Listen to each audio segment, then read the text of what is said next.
excusez-moi, mais j'ai écrit parce que je pensais bien que l'émotion allait m'empêcher de suivre le fil de mes idées, surtout en présence de la famille et de la maman. L'hommage que je vais rendre à Abdelmoumene, mais c'est aussi à travers lui, à tous ceux qui sont tombés, à tous les martyrs de la liberté, dont il est le symbole. Et il faudra bien qu'un jour la vérité et la justice soient rendues, notamment par rapport à tous les disparus dont on ne sait toujours pas où ils sont enterrés, que sont-ils devenus, etc. Et c'est une souffrance intolérable. J'ai eu l'honneur d'être ce qu'on appelle la marraine d'Abdelmoumene pendant le temps de sa détention. Abdelmoumene était donc mon filleul, mais il était plus que cela. Il était un frère, un camarade. Il nous a quittés beaucoup trop tôt, et ces 9 longues années de détention dans les geôles d'Hassan II, la torture qu'il a subie, les conditions de détention, les privations ne sont pas pour rien dans cette disparition précoce. Aujourd'hui, je tiens à dire à sa maman, à sa famille, que je partage sa douleur. En quittant l'Allemagne nazie, Albert Einstein a dit « Si je cessais de croire en l'homme, je n'aurais plus le courage de me lever tous les matins. » Bien moi je dis que si j'ai le courage de me lever tous les matins, c'est parce qu'il existe des hommes comme Abdelmoumene. Des hommes prêts à sacrifier leur vie pour la liberté, celle de son peuple bien sûr, mais aussi celle de tous les peuples opprimés.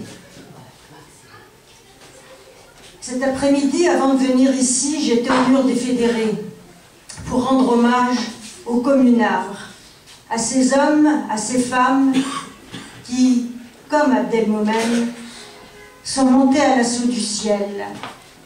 Le hasard des commémorations, mais est-ce vraiment un hasard? N'est-ce pas plutôt parce que nous sommes, lui et moi, les héritiers des communards, parce que nous avions les mêmes rêves, ceux d'un monde débarrassé des exploiteurs, débarrassé de la haine et des tortionnaires, un monde où il n'existerait plus jamais de Tasmama, ni de semaines sanglantes. Les rêves d'un monde où tous les hommes et les femmes vivraient libres et égaux, pas seulement sur le papier d'une déclaration jamais appliquée, mais dans la réalité de tous les jours. C'était cela, son combat, et cela apparaissait dans chacune de ses lettres. Un monde fait par les hommes, pour les hommes, où les peuples souverains vivraient dans un esprit de solidarité, de coopération, où l'humain passerait avant la course au profit, avant les banques et leurs valets, un monde de l'humain d'abord. Comme l'a dit, je suis contente qu'il y ait eu l'ambassadeur de l'État plurinational de Bolivie, parce que ce monde des peuples d'Amérique latine sont en train de le construire. Ce monde dont rêvait Abdelmoumene, en Bolivie, au Venezuela, à Cuba, en Équateur. Et c'est pour cela que les nantis et les médias, à leur solde, leur vouent tant de haine et tentent par tous les moyens de les écraser. Internationaliste, solidaire des peuples, de tous les peuples, Abdelmoumene avait eu le courage de soutenir le droit à l'autodétermination du peuple sahraoui.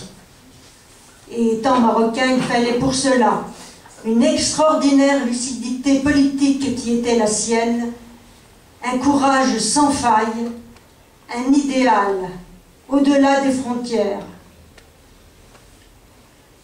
Je me rappelle mes angoisses en écrivant les premières lettres.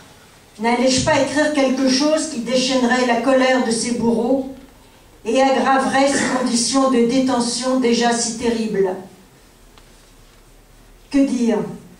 Comment parler de ma famille à celui qui était arraché à la sienne? Même parler de la pluie et du beau temps me posait problème face à un homme qui ne pouvait voir ni le soleil, ni les étoiles. Mais c'est lui, derrière les murs de sa prison, qui a finalement brisé mes angoisses. Ses lettres étaient toujours pleines d'humour, un hymne à la vie, à la résistance, à la solidarité, parce qu'il ne parlait pas de lui, mais des autres, ses compagnons de détention. Quand plus tard, à sa sortie de prison, j'ai découvert son sourire, j'ai compris que ses lettres étaient pleines de ce sourire. J'en ai apporté une, celle qui date du 1er avril, qu'il m'a écrit le 1er avril 93. Déjà 8 années d'enfer et sa détermination était restée inébranlable. Il y parle des études qu'il fait en prison pour passer une licence de droit. Il y parle de la préparation de sa thèse en littérature. Il y parle aussi des problèmes de santé, des soins dont il est privé, lui et ses compagnons, de la menace d'exécution sommaire qui pesait en permanence sur eux, de l'humiliation perpétuelle dont ils étaient victimes, y compris lorsqu'ils arrivaient à se faire examiner par un médecin en présence de geôliers qui ne les quittaient jamais. Mais derrière les mots qui dénoncent l'humiliation, c'est la dignité, sa dignité, la dignité des autres détenus qui éclate au grand jour et la honte pour leur bourreau. Ce matin, j'ai relu pour la 100e fois cette lettre avant de venir ici et j'ai pensé aux prisonniers palestiniens, à Marwan Barghouti, qui vivent le même calvaire. Je me souviens aussi de cette fête de l'humanité après sa libération. Suite à une erreur de numéro de téléphone, c'est ma voisine qui avait reçu le message. Elle est venue me dire « Madame Emignou, j'ai reçu un message qui doit être pour vous. On vous demande de passer au stand de la Voie démocratique à la fête de l'humanité. » Pourquoi ai-je demandé? Je ne sais pas. Alors, bien sûr, j'y suis passée et loin de moi l'idée d'y rencontrer Abdelmomen. Je ne peux pas vous dire, je ne peux pas décrire la joie et l'émotion lorsque j'ai pu enfin le voir et l'embrasser. Che Guevara disait « La mort n'existe pas tant que dure l'idée ». Eh bien, je crois que cela s'applique à Abdelmomen, parce qu'il est toujours vivant. Il est présent dans nos cœurs, bien sûr, mais il est aussi présent dans cette jeunesse marocaine qui ne lâche rien, comme on dit, dans cette jeunesse qui manifeste, qui continue son combat pour la liberté, pour la démocratie, pour le droit des peuples à être enfin souverains, pour ce mouvement du 20 février qu'il soutenait, cette jeunesse qui poursuit son combat pour plus d'équité sociale, pour la dignité. Je garderai toujours le souvenir de son sourire, de ses qualités humaines et militantes, de son engagement sans faille.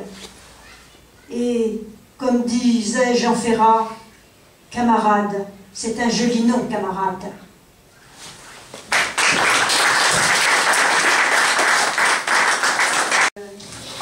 D'une dernière lettre qu'il m'a envoyée avant cette libération. Excusez-moi, je remets la photocopie parce que vraiment je veux garder l'archive.